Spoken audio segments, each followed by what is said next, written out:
nichukue nafasi kukukaribisha wewe uliyekuwako katika state ya Ohio Cleveland, lakini pia wewe uliye jirani na hiyo state. Tunakwenda kuwa na mkutano mzuri utakaoanza tarehe 24 mwezi huu wa 7 na tunatarajia tumalize tarehe 27 mwezi huu wa 7.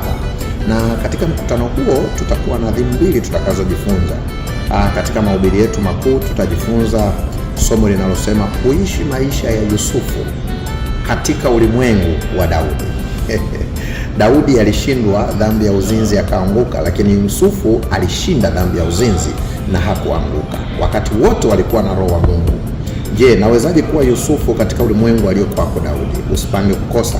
Lakini pia tutajifunza masomo ya familia, na kwenye masomo ya familia tutaangalia, je, familia tulizo nazo na namna tunavyoishi ndivyo tunavyopaswa kuwa, na kama ndivyo tuko sehemu sahihi, na kama sivyo tunapaswa tufanye nini? Unajua kuna utofauti sana kati ya mwanamke anavyoangalia ulimwengu na mwanaume anavyoangalia ulimwengu, na tofauti zetu katika kuona ulimwengu wakati mwingine zinatuleteaga changamoto kwenye maelewano ya ndoa.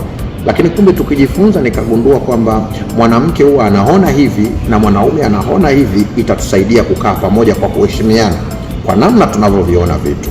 Sasa karibu kwenye hizo siku chache nilizokutajia, tubarikiwe pamoja. Lakini pia una uwezo wa kutupata kwa kupitia YouTube yetu online, kwa kupitia Mungu Kwanza ambayo iko kwenye YouTube online. Una uwezo wa kuingia hapo ukashiriki nasi mbaraka huo. Lakini pia unaweza kupata kwenye chaneli yangu mpya petertalk.tz. Hapo ndani unaweza ukafungua ukapata ujumbe na tukabarikiwa pamoja. Karibu wewe uliye jirani na maeneo hayo, lakini nikukaribisha uliye mbali kushiriki nasi baraka hizi kwa kupitia YouTube channel zetu. Mungu akubariki. Karibu tuweze kubarikiwa pamoja. Asante sana.